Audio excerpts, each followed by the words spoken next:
Hey everybody, Jonathan Broadbent here, your host of UnWoke Academy. Joining me once again for a second time, we've got Andrew Riddaugh from LiberationTek. LiberationTek, if you haven't been following UnWoke, we actually have moved over a lot and a growing amount of the tech that we're doing into the hands of LiberationTek. Put simply, and again, this is my lay terms, if you watch my show at all, you know I'm not a tech guy. Thank heavens for people like Andrew Riddaugh and LiberationTek, because they're the ones that save the day when people like me don't understand how tech works. But the long and short of it, in my layperson's perspective, is non-creepy tech. When I think, the more I learn about what happens with my information with places like Google and Microsoft and places like it, I no longer am comfortable with the amount of data mining that happens with me and the interactions that I have. So I've turned a lot over to Andrew Riddaugh, but maybe more importantly, this idea came to me a while ago of building an affiliate marketing program. In this program, the objective is to help steer people into better choices, unwoke, non-woke stuff that isn't creepy, that doesn't track you, that doesn't do all the bad things, that doesn't fund our enemies and those kinds of things. That's our whole mission and objective. And so I sent a message to Andrew Riddaugh and said, I'm building an affiliate marketing program. Can we steer some people your way? Can we encourage people to check out LiberationTek? And he answered right away, absolutely. Let's do an affiliate marketing. So part of the objective today is to introduce you to LiberationTek. I hope that you will consider them. If you're even thinking for a moment that maybe the stuff that you've got is data mining you, you need to check out LiberationTek. So Andrew, tell us once again, if you would, more about the formation and the underpinnings, and give us more of kind of the technical side of the things that you do. Yeah, well, thanks for having me again, Jonathan. It's great to be back on your show. So a little bit of background, in 2020, I was just wrapping up after serving 4 years in the first Trump Whitehouse, and saw, like yourself and many others, that technology was being leveraged against us. And so we founded Liberation to be a zero knowledge cloud infrastructure that provided great day-to-day tools for the folks that were trying to focus on their business and not necessarily worried about where their ideologies may land them. And so Liberation, we started out with our own cloud. So whether if you have a app or a website, you're using something like DigitalOcean, GoDaddy, or AWS, we've built out in an environment that we can host your information. And then many folks came to us and said, great, you got my website secured. Well, how about my email marketing? How about my day-to-day email? How about my files? So we've created Hub for Teams, which you're familiar with. It is a robust platform for, all the tools that a business owner will need for their day-to-day. So it has files, video conferencing, project management, email, all those great things. We have a Liberation campaign for email marketing, and a whole web development team. So if you need something special, we'll be able to, if you can dream it up, we can build it. Excellent. So it seems to me at a high level, you've taken all the things that somebody like me needs as a business owner and replicated them in I hate to keep using the word creepy, but to me, it's all creepy now that I've learned what they do, but just like in a non-invasive way, and just leaving us in our autonomy and not data mining, not collecting our stuff, which is brilliant and loved, at least by me. We really think that technology should be treated more like a utility where everyone has fair use to use it. And so, the other big part of that is we don't believe in giving away anything for free, if you will, like Gmail. If something is free to you, then you are the product. So we do not mine, monetize, or monitor any of our clients' data. They are responsible for kind of not really breaking the law. That's really all that we ask of people to do when using our platform. And because of that, we're able to offer a increased security profile. So people are more secure when using our platforms without the worry that their information is being monitored and then sold to any third party or any country. The more I learn about kind of how data mining works, and again, forgive me, I feel like I'm in the ring with a true champion on the technology side. No, I'm maybe a featherweight, but it seems to me that as I read about this stuff, I think there was a time when I thought of data mining or somebody getting a hold of my data as somebody out there with a server, maybe some kids or somebody in a foreign adversary nation or something might hack in and kind of steal my info, and maybe there was some ransomware thing that they would do, or maybe it was just kids trying to see if they could break through my defenses or something. But it seems to me anymore it's bigger and more nefarious than that, and we have multiple different servers and all kinds of different entities all over the world. And I hate to pick on China, but I think China and other countries, Iran perhaps, that are enemies, are interested in getting as much information as deeply as possible about American companies, our infrastructure, our finances, how things work. So it is no longer, we're probably into the weeds a little bit here, but to me, this is part of what I find creepy about the whole thing. The concept that there may be foreign adversaries that collect massive amounts of data about folks like us.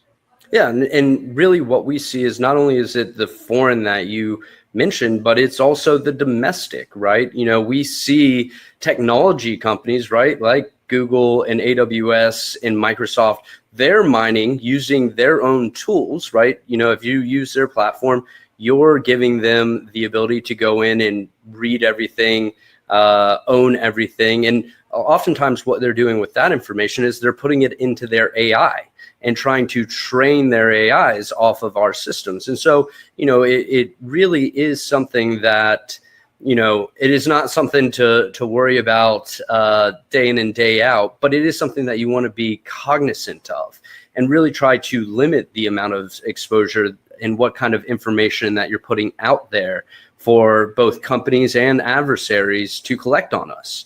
Because while it might not seem like a major issue today, with the rate at which technology is developing, that information could be used in something that hasn't even been invented yet, and something that could be ultimately detrimental to us as a society and as individuals. And there are two elements that occur to me that are critical in kind of trying to read the tea leaves. One is looking at the actions of banks of all places, and I'll bring this back around to technology, but we're seeing what's being referred to as debanking.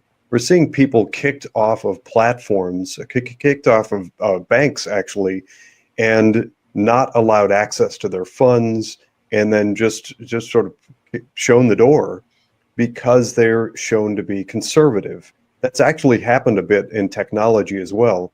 Andrew mentioned AWS, which stands for Amazon Web Services. I had some interesting interactions with them as well. But if anybody is unfamiliar with Amazon Web Services, that's the company behind the shutting down of Parler. That it was the social media site during around 2019, 2020 that was growing by leaps and bounds. Everybody loved it, and it was a major competitor to Facebook until all of a sudden, rug pull, overnight, technology shut them down for being conservative. No real good reason that I ever heard. That brings me around to the important notion of putting ourselves in places where we can't be canceled. I've talked about Old Glory Bank, for instance, putting your money places where you can't, or it's much less likely that somebody is going to come along and rug pull your finances. Do the same with technology. That's 100% of the reason that I know Andrew Riddaugh and am moving a lot of what we do. If you're familiar with the financial PMA, I still believe, by the way, a little shameless plug, that we are still the first and only financial private membership association. All of that is built on LiberationTek. So if you're in the financial PMA, you're doing the file sharing, you're experiencing LiberationTek. So, Andrew, what do you think? What are you seeing on the technology side about deplatforming? Yeah, I think that we all received a little bit of a reprieve with Trump coming into office for a second time. I think that, we see the big boys in Silicon Valley somewhat pandering to this new Trump administration, hoping that they do not have any antitrust lawsuits filed against them or changes to Section 230. So they're playing nice right now. But I can guarantee you, because we've helped clients just in the last few weeks that were getting deplatformed, their emails were getting seized, their files were getting seized. And it was simply because, as you mentioned with Parler, they violate the terms and conditions. Even those terms and conditions can update weekly. And really, the technology companies do not have to give you a exact reason or violation. They just say, well, it violated our community standards. And that is problematic, right? Because that just leaves really the law and the permissions up to these companies, right? And they do not have to protect constitutionally protected actions, and they do not have to really answer to their client base. And so you're right. The only way to be proactive in this is to bank with like-minded companies and banks, to use technology from like-minded technology companies. And the list goes on and on. I like to always say that, voting with your ballot every 2 years is critically important. But even more important is how you vote with your dollar every single day. By giving your money to the big traditional companies, you're only encouraging that action and rhetoric to continue. Because unfortunately, in a few years, at some point, the Trump administration will come to an end. And depending on who his successor is, the left may look to their technology partners, and it keeps growing day to day, how closely the Biden administration was working with their technology partners and essentially creating a fourth branch of the government. So the only way to, not worry about that down the road is to be proactive now and take the hour or so that it does to transfer all your emails over away from Gmail, or to move your website off of GoDaddy and Wix. It's little things that can save you a lot of headache down the road. Yeah, we like to call it DIS, the globalist left, which stands for know where you donate, infest, and spend your money.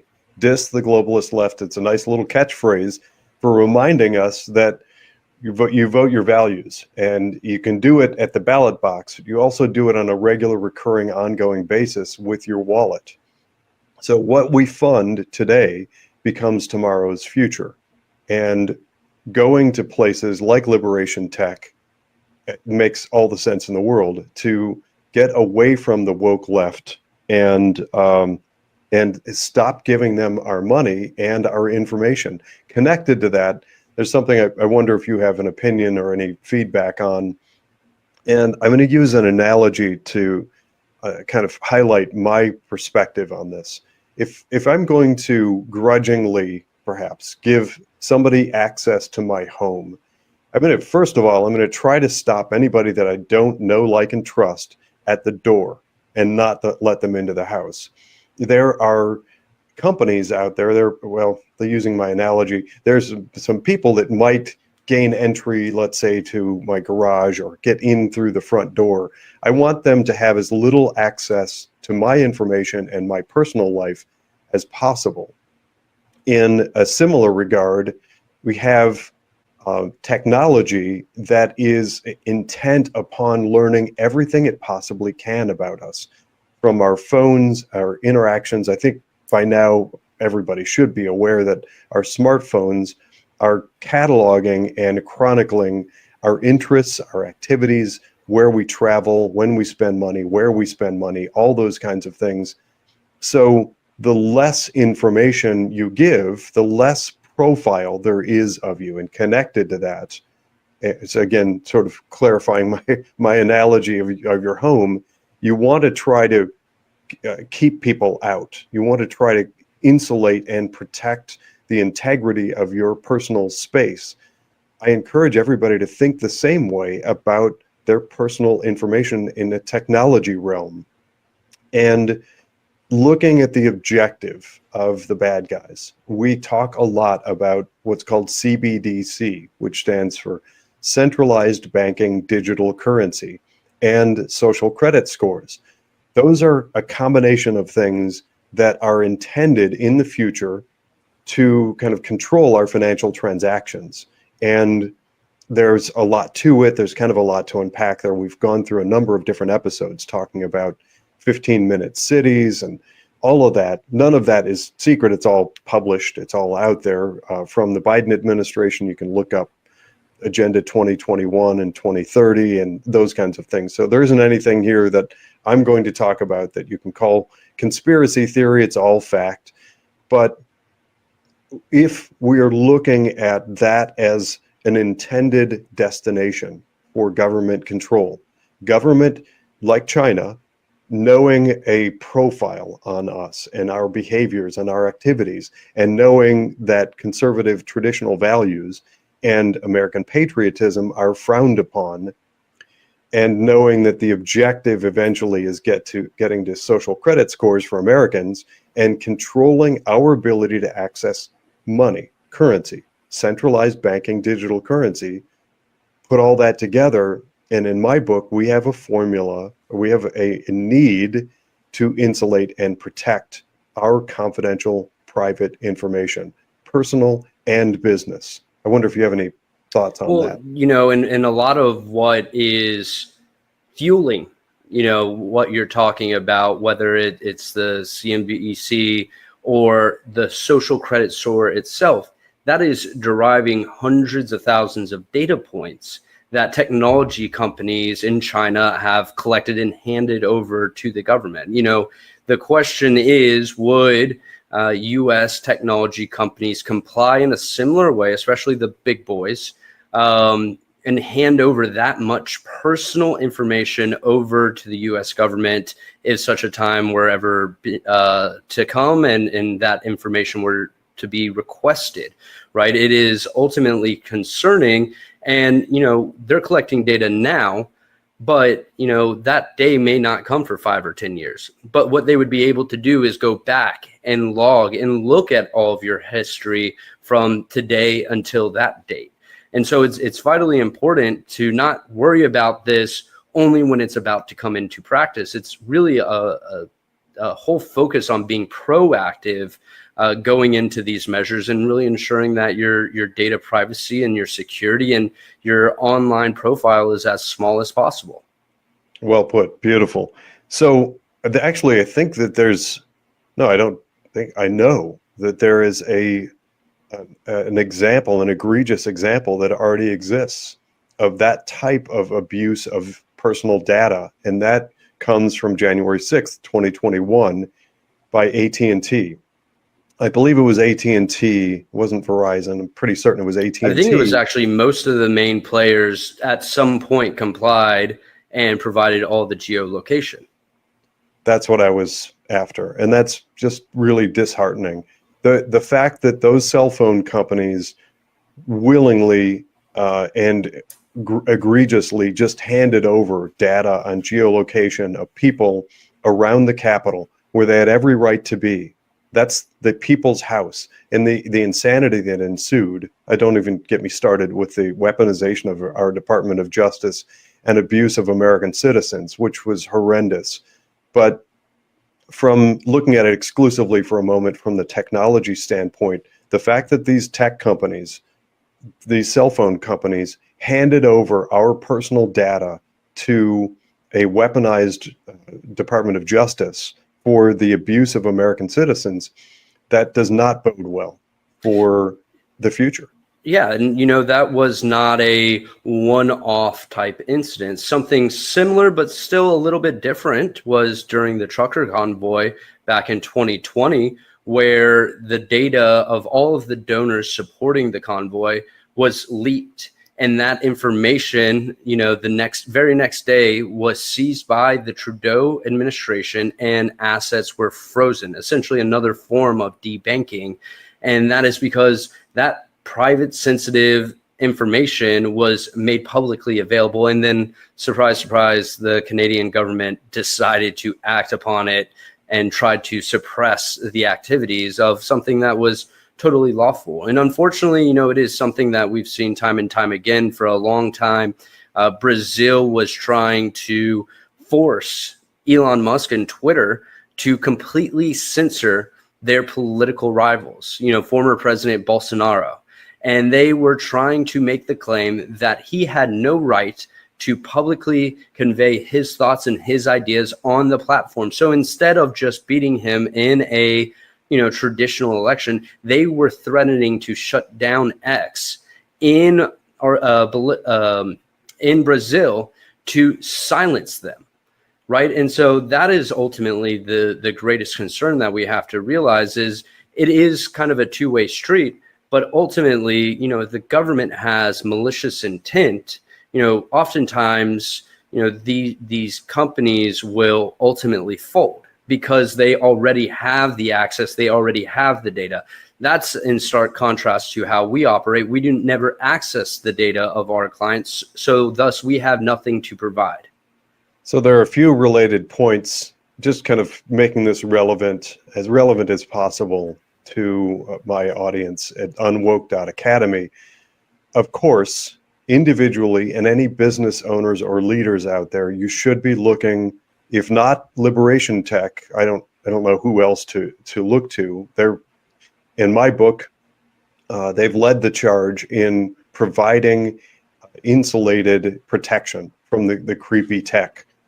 So kudos and hats off to LiberationTek and Andrew Riddaugh and his team.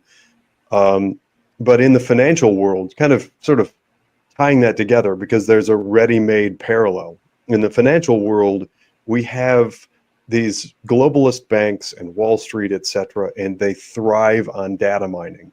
I've mentioned in the past the objective of people that data mine financial information about individuals and companies. One of the key objectives is knowing and understanding what cryptocurrencies are held by people, how much they have, and what trading activity they are involved in. I personally believe that the government has no right to that information. And unfortunately, overwhelmingly, to the best of my knowledge, about 100% of the Wall Street types of big financial firms willingly hand that data over.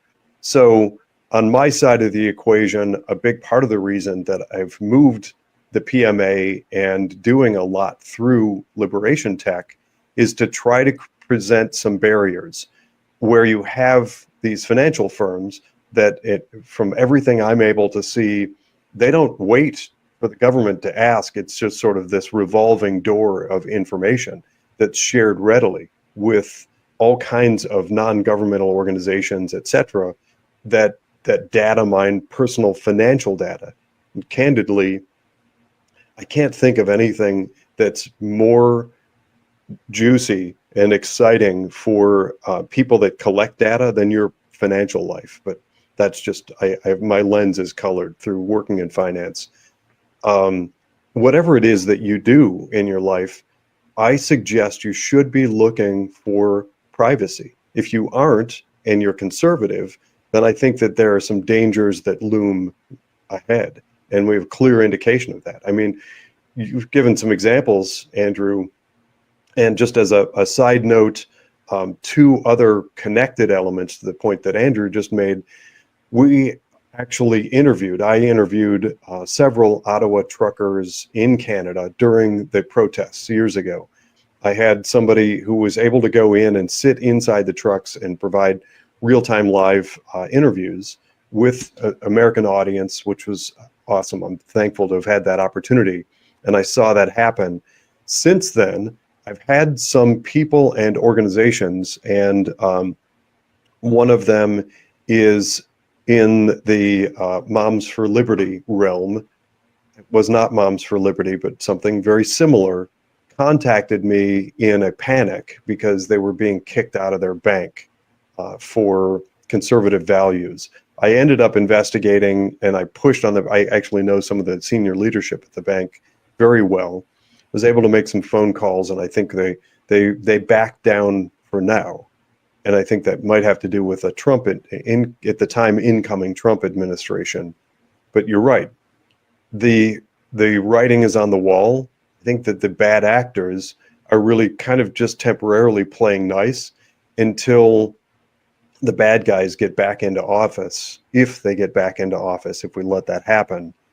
There is one other element that, Andrew, you may not know this, but during that period of time where Elon Musk was being leaned on at Twitter, now X, to try to curb free speech, ad revenue was pulled by a whole bunch of different companies. We actually did exposés on every company that we could find, trying to figure out their financial backing and the institutional owners to try to maybe strike back at them, because at the end of the day, our big thing is follow the money. And if we can find ways of making it hurt for them to attack us, then we're better off. That's kind of a side note, not related to LiberationTek. But it's true all the way around, right? If you can, continue to squeeze, put your money where your values are, it really does go a long way. It doesn't matter if it's in the banking realm, the financial institution, healthcare, or technology. These corporations that conform to the leftist ideology, at the end of the day, money still matters. They still have a fiduciary responsibility to their stakeholders. And so if something is causing for a massive amount of clients to leave and move away from those platforms, well, they're going to have some answering to do. And we've seen that time and time again. We just need to make sure that it is in the forefront of our minds every single day, how we're spending our money. Are we spending with aligned values? It occurs to me to ask the question, and I have kind of a visual. There are, as LiberationTek has grown and expanded their offering, there are a number of different services that people might rely on that you can replicate in the free speech freedom realm, the freedom economy. Have you ever created one of those like charts where it shows like, Gmail, Google Mail, and then shows your alternative and what's the other one? SurveyMonkey and MailChimp and all that stuff, because you're replacing all of that with the non-creepy alternative. Yeah, our Hub for Teams app, it can, depending on your company, it can actually help you go from 20 different applications down to one. So, it is a very robust tool. We've had presidential campaigns used at healthcare, financial institutions, mom and pop stores. And in fact, we're even starting to expand internationally, because the drive for data security and data privacy is not just an American issue that we see. We see companies and governments globally want to move away from the Silicon Valley solutions. And so, we are starting to grow in a pretty drastic way abroad as well, giving the people the peace of mind and the insurance that they know when they wake up tomorrow that their information is going to be there and everything's going to be normal. What I'm going to encourage for my audience is, when you contact LiberationTek, and I'll put up a link to their website, go and check out LiberationTek, kick the tires a little bit. My experience has been tremendously rewarding. It's all kinds of stuff packed in there. These are guys like, so I don't mean to put you on the spot, but I'm going to put you on the spot. As LiberationTek has grown, this is one of those great examples of a very small, nimble company that is pumping tremendous amount of energy, money, and attention into going after the big guys. And often when that happens, the big guys who've become complacent and they don't really invent much, they're not really particularly creative at this point because they've got billions of dollars. It's companies like LiberationTek that get really inventive and bring in new stuff that you might not anticipate. And for me, my experience with LiberationTek, it's been very rewarding. And Jonathan, I'll tell you this, we can't formally announce it yet, but we're on the precipice of being able to announce that we are building the entire cloud infrastructure for an entire country. Their president said, we don't want to do work with China, and we don't want to do work with Silicon Valley. Can you come in and build a safe, secure, resilient infrastructure that puts us ahead of today's digital infrastructure? So we're very excited. So keep on the lookout for that. And one thing that I'll also do is, if your listeners use the code UnWoke, we'll give them 50% off for the first 3 months of any of our services. Wow, beautiful. You heard it here first, folks. They are building the infrastructure for a country. These are the people. Andrew personally came from the first Trump administration, worked on tech inside the White House. These are the real deal, guys. These are the tech wizards that make people like me look good, because as I stumble through trying to figure out tech and make it work about, I don't know, maybe better than half the time, it's platforms like LiberationTek that make things seamless and easier and way less creepy. So definitely take advantage of that. Try it out for 3 months.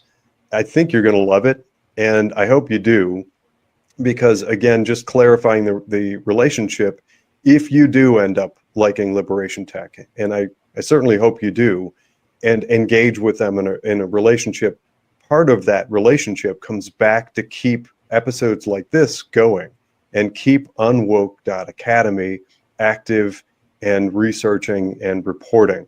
So from all standpoints, yours to get less creepy tech, from the vantage of LiberationTek, because they need to be rewarded for all of the years of hard work they put into building a great, robust platform. And from our vantage, getting that and growing that referral network, I think that's just a win-win all the way around. The only people that lose are the bad, creepy companies like Google and whatever you're leaving. Amen. Amen. Yeah, we love supporting the cause, Jonathan. Well, beautiful. Andrew, this has been another great conversation. Thanks again for coming on and joining us and updating us on all the great news and growth and expansion of